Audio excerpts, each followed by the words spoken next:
Yes, majensi ya Mount Kenya. Unaona hiyo, kama nyinyi ni ukweli majensi unataka change hapa, ili majensi wengine kutoka Nyanza wa trust nyinyi, au kutoka Lowland wa trust nyinyi, and then you break this oath. This oath ilifanyika 1969 mpaka sasa hii oath nyinyi unatumia. So wacha kukuja hapa. Kwanza accountability and good leadership. Na nyinyi mko na oath kama hizi kwa drawboard, kwa kuta zenyu, kwa moyo zenyu, kwa akili zenyu, kwa mdomo zenyu, kwa macho zenyu, and then you break this oath.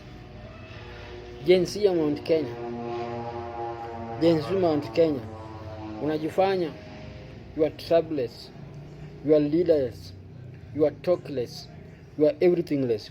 This oath, and then you break this oath in the name of Allah. Break this oath ili ukuje udress majensi zingine kama ya Nyanza, ndio to believe nyinyi uko straightforward.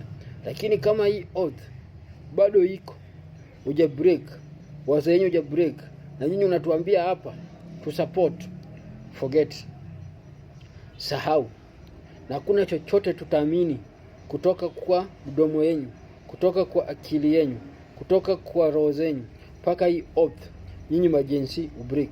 Sawa, ni mababu zenu ndio waliweka hizi oath, hatukatai, lakini hii oath iko na umejua na umesoma history na iko paka sasa. Babu zenyu walifanya hii oath, babu zenyu alifanya hii oath, baba zenyu wamefanya hii oath, paka sasa nyinyi wenyewe uko na hii oath, baba zenyu wako na hii oath, wanajua.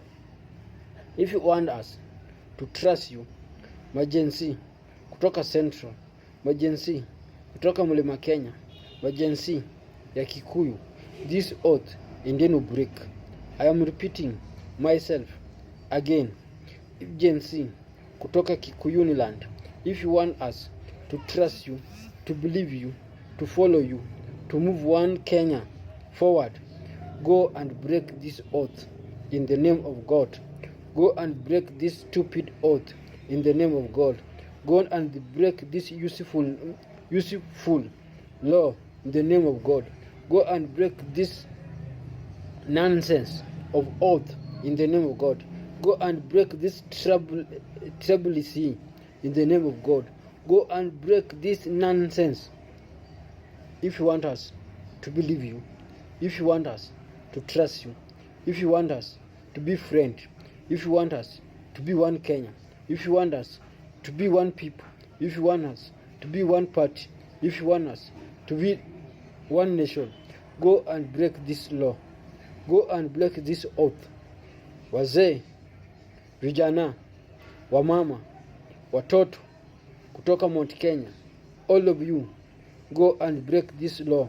Go and break this oath ili tuamini. Usikwe hapa nyinyi una pretend hapa kwa social media, lakini nyoyoni yenu iko na oath.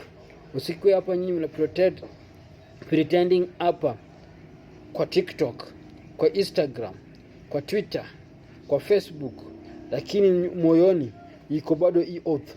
Wacheni kuchezea watu. Wacheni kuchezea watu. Youth ya Mount Kenya, mnajifanya hapa ni majensi, utaki troubleless, utaki leaderless, utaki needless. Go and break this oath. I am telling you the truth.